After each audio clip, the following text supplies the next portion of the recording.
Bonsoir les amis, j'espère que vous allez bien. Je suis Pascal Tréfinguillon, on est à Bahia au Brésil. Une fois de plus, j'avais doublement raison. Jair Bolsonaro s'est enfui, il est maintenant aux États-Unis, il a laissé sa femme au Brésil et il est parti avec sa fille. Si vous n'avez toujours pas compris quelles sont les mœurs dans la famille Bolsonaro en matière de pédophilie, puisqu'il a avoué publiquement de cannibalisme et de trafic de drogue et d'assassinat politique. On vous fera faire un stage dans la famille Witowski. Et puis, c'est du même jus, putride. Et deuxième chose, Donald Trump a annoncé qu'il voulait supprimer la Constitution des États-Unis et mettre fin à l'Union. Ce qui va finalement faire ce que Elon Musk a proposé et ce que proposent beaucoup d'élus du Sud, notamment de la Californie. La Californie préférait rentrer dans le Mexique et avoir des terres, l'accès à l'eau et administrer sa population, parce que la Californie est un État qui est complètement saturé, c'est l'État le plus riche des États-Unis et c'est un État qui sature en matière de population et de terres. Et la Californie en a marre de payer pour le reste des États-Unis. Beaucoup de grandes figures de la Silicon Valley seraient tout à fait d'accord d'ailleurs pour s'associer avec le Mexique.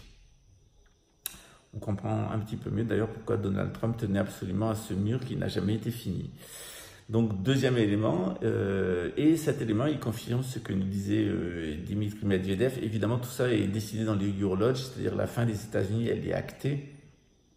Il est clair que si la Californie part du côté américain, du côté mexicain, il est très possible que le Nouveau-Mexique, le Colorado suivent, et peut-être même le Texas, et que on risque d'avoir plutôt 3 entités à la place des États-Unis.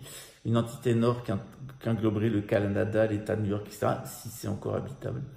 Et une entité sud, notamment la Floride, et puis toute une zone qui comprend une partie du Mississippi et la Nouvelle-Orléans, qui serait plutôt d'accord pour entrer dans un accord avec la Grande-Bretagne, enfin le Nord avec la Grande-Bretagne, plutôt pour entrer dans un accord avec la France.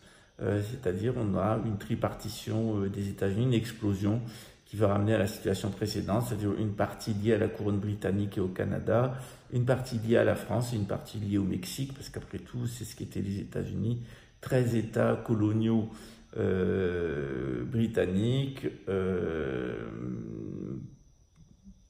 tout le centre des États-Unis et le sud et le nord français, et puis l'extrême sud des États-Unis mexicains. Voilà, je rappelle aussi les liens de l'Empire du Mexique avec la famille de Belgique et la famille d'Autriche-Hongrie, qui sont des cousins de la famille régnante du Brésil actuellement. Et puis, moi, ma famille a travaillé pour la famille impériale du Mexique. Voilà. Et on s'achemine vers la prophétie de Chico Xavier, c'est-à-dire une destruction des États-Unis, peut-être un hémisphère nord qui deviendrait inhabitable, et une importante migration vers le Brésil, vers l'Amérique du Sud, avec toute la partie Amazonie, Venezuela, État de Bahia, etc. et nord-est, et sauf le nord-est qui irait du côté russe et du côté oriental de l'Europe, mais toute la partie Bahia ici, toute la partie centrale du Brésil, Amazonie, la partie la plus riche serait administrée conjointement par les survivants de la civilisation américaine et mexicaine et le Venezuela. Voilà, c'est peut-être le plus grand mal qu'on puisse souhaiter, c'est-à-dire se débarrasser des structures actuelles et de ramener la population vers une partie du monde qui est habitable facilement, après s'être débarrassé de tous les imprudents qui d'abord ont suivi comme des moutons, et je ne parle pas seulement des moutons, mais je parle des chiens de garde des moutons, c'est-à-dire on a eu des moutons, on a eu des chiens de garde des moutons, et maintenant les chiens de garde des moutons et les moutons sont devenus tous conspirationnistes, et après avoir obéi comme des moutons et s'être fait tirer dessus par les chiens de garde du système, police et armée, eh bien, rêvent que d'une chose, c'est d'avoir Poutine qui rentre chez eux et Elon Musk qui leur met des Neuralink. C'est-à-dire, c'est toujours les mêmes chiens, ça s'appelle des collabos. Et je pense que cette fois-ci, avec la Troisième Guerre mondiale, on va quand même être débarrassé des Édomites une bonne fois pour toutes. 6 milliards d'individus, c'est peut-être une grosse saignée. On a déjà 33 millions de morts du Covid. Mais je pense que, grosso modo, on peut compter arriver à 500 millions de morts. C'est-à-dire, c'est à peu près la population édomite dans le monde. Il y a 500 millions de gens qui sont des véritables indésirables qu'on retrouve systématiquement dans la police, dans l'armée, dans ce qu'a fait le monde occidental depuis Philippe le Bel, depuis le nationalisme.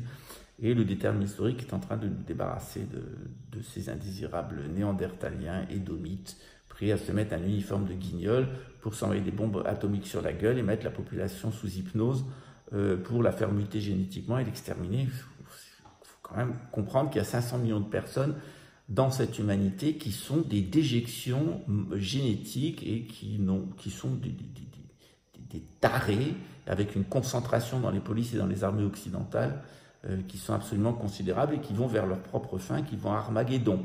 C'est-à-dire après avoir fait tout ce que... Après s'être comportés comme des moutons, et c'était des chiens du système et ils se comportaient comme des moutons, ce qui s'est allé de ce côté-là, ils ont obéi, et en plus, non seulement ils ont obéi comme des moutons, mais en plus ils ont tiré sur le reste des moutons, sans aucun problème, en tyrannisant tout le monde. Mais en plus, maintenant, ils s'imaginent que c'est Donald Trump, et Elon Musk et Poutine qui sont leurs sauveurs, et ils sont prêts à se foutre un Neuralink. C'est-à-dire qu'au point où on en est, on devrait peut-être même s'en débarrasser tout de suite. Je pense qu'on gagnerait au moins quelques années. Enfin, le déterminisme historique est ce qu'il est. Voilà, une fois de plus, j'avais raison. Et voilà, donc on arrivera à l'antithèse des Guidestones, c'est-à-dire à se débarrasser des 500 millions d'édomites indésirables. Donc il y a quand même une très forte concentration dans les polices et dans les armées du monde occidental. Ils vont vers Armageddon, donc ils seront détruits. À très bientôt. Avec le Neuralink. Ils rêvent d'avoir un Neuralink et de vivre dans un jeu vidéo permanent. Parce qu'ils vont, après leur imbécilité naturelle, les guiné-guiné-guiné-le-là, pour se connecter à l'intelligence artificielle. Voilà, comme quoi, pas de l'ordre de la merde.